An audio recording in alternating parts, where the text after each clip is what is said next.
se serra contre le mur et pressa le pied de Balaam contre le mur.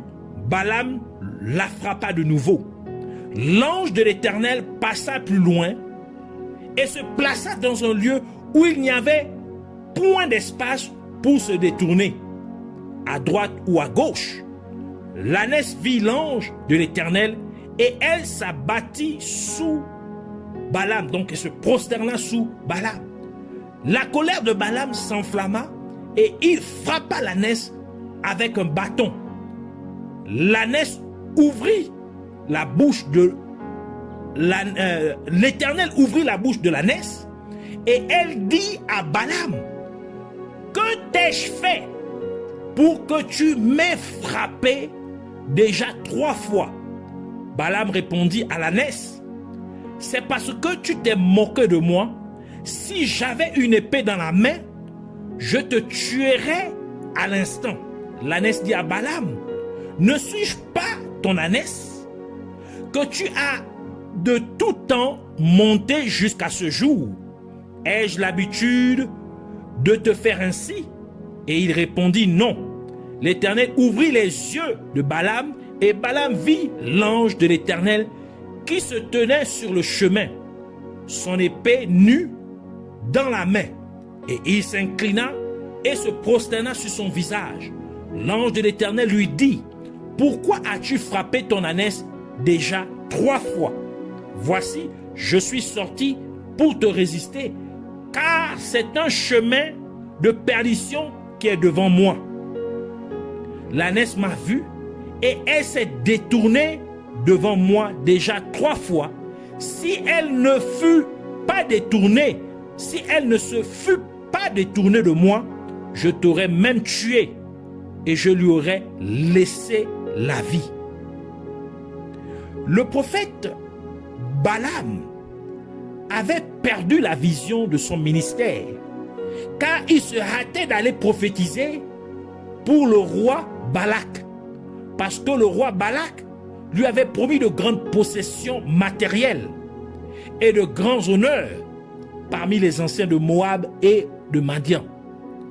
Et c'est la raison pour laquelle le prophète Balaam a battu son âne ou son ânesse 3 fois, d'où le prophète Balaam valorisait les dons plus que le ministère, car Balaam voulait montrer qu'il peut prophétiser. Ainsi, il a battu l'ânesse qui essaie de l'empêcher d'aller faire quelque chose qui n'était pas agréable à Dieu. C'est pourquoi Balaam maltraita l'âne ou l'ânesse au lieu de s'en occuper. Cela signifie que Balaam maltraita le service à Dieu, car l'ânesse ou l'âne représente le service à Dieu. Balaam utilisa le bâton qui est le symbole du ministère. Donc il utilisa le ministère que Dieu lui a donné pour maltraiter l'âne ou l'ânesse, donc le serviteur que Dieu lui a confié. Donc Balaam le fit parce qu'il avait perdu la vision de son ministère. L'ânesse ou l'âne a sauvé Balaam en le dirigeant dans une vigne pour la première fois.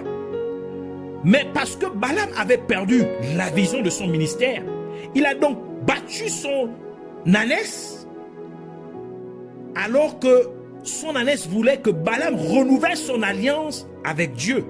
Car le vin, qui est le produit de la vigne, est un symbole de l'alliance avec Dieu. Comme Jésus-Christ l'a décrit lorsqu'il donna la coupe de vin à ses disciples lors du dernier souper, déclarant que cette coupe de vin était la coupe de la nouvelle alliance. Et c'est la raison pour laquelle Jésus-Christ a également déclaré dans Jean chapitre 15 verset 1 et verset 5, il dit, verset 1, « C'est moi qui suis la vraie vigne et c'est mon Père qui est le vigneron. » Verset 5, « C'est moi qui suis la vigne, vous êtes les sarments. Celui qui demeure en moi, comme moi en lui, donc celui qui est en alliance avec moi, celui-là porte beaucoup de fruits. Alors, hors de moi, en effet, vous ne pouvez rien faire. » Donc, il faut demeurer en Jésus-Christ. Il faut être en alliance avec Jésus-Christ. afin que nous puissions arriver à accomplir des choses, à produire des fruits, du fruit qui est bon, agréable à Dieu.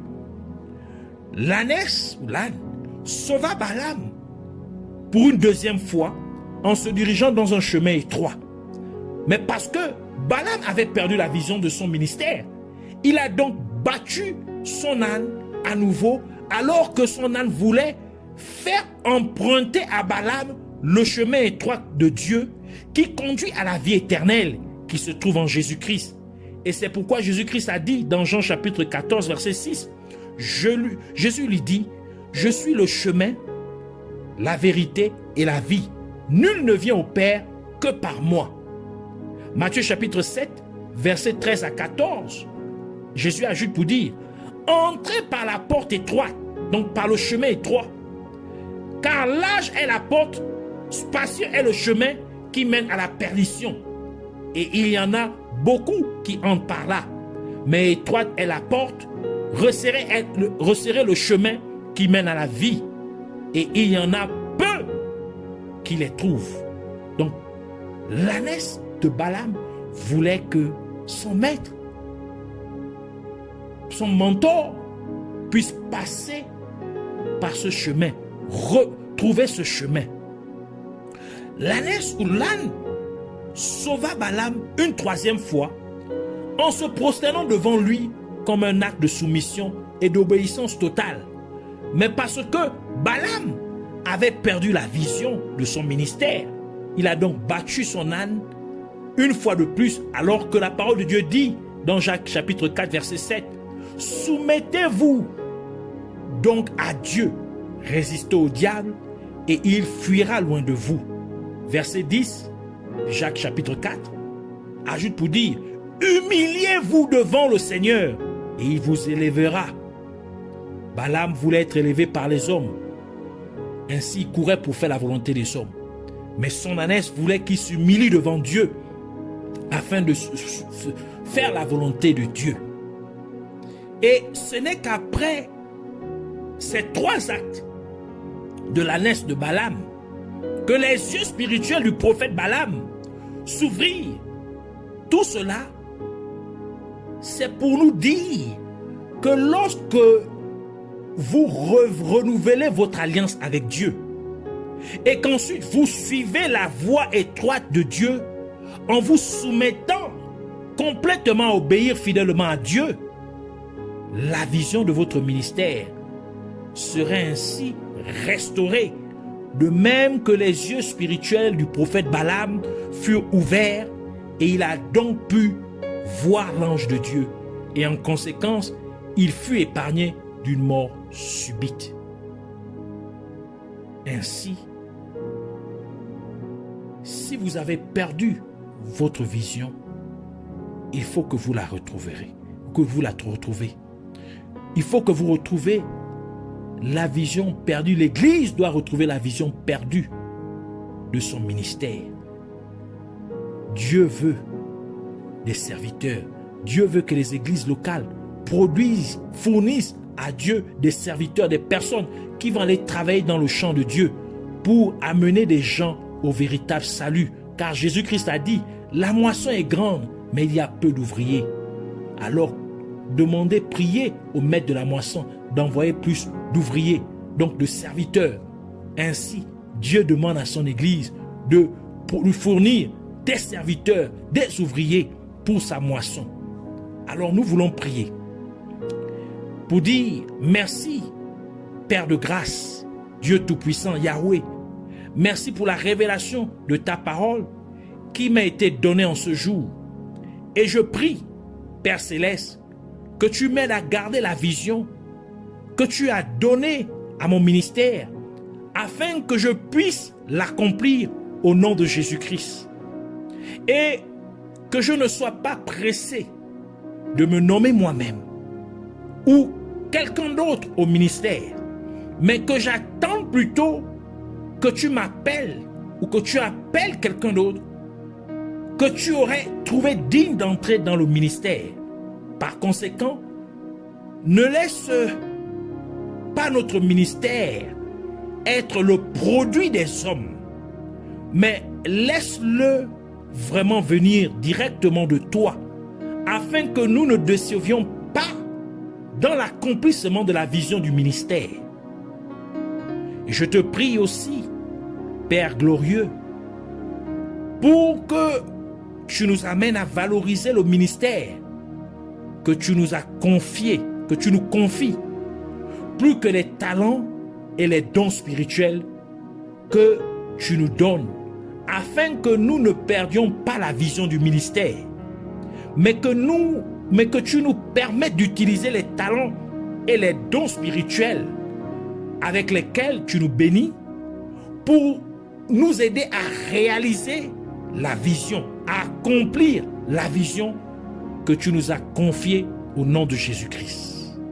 Et encore, je te prie, Abba Père, afin que tu nous aides à produire à ton égard de vrais serviteurs, de vrais disciples de Jésus-Christ que tu utiliseras pour amener les gens au vrai salut, au véritable salut. Aide-nous donc, en tant qu'hommes et femmes de Dieu, à bien prendre soin de tes ânesses ou de tes ânes.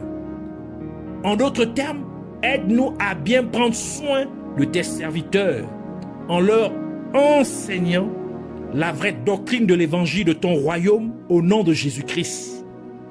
Que nous ne fassions donc pas comme le prophète Balaam qui maltraita son âne, son ânesse, parce qu'il avait perdu la vision de son ministère. Par conséquent, je prie, Père Céleste, au nom de Jésus-Christ, afin que si quelqu'un aurait perdu la vision du ministère que tu lui as confié, que tu l'amènes à se repentir sincèrement et à renouveler son alliance avec toi, et qu'il suive vraiment le chemin étroit qui mène à la vie éternelle qui se trouve en Jésus-Christ. Et que la personne puisse également se soumettre complètement pour t'obéir fidèlement jusqu'au bout, afin que la vision de son ministère puisse être restaurée au nom de Jésus-Christ. Je te remercie, Roi tout-puissant, Roi de gloire, Dieu fidèle, car je crois fermement que tu as exaucé mes requêtes. Puisses-tu être ainsi magnifié pour toujours et à jamais, au nom de Jésus-Christ. Amen.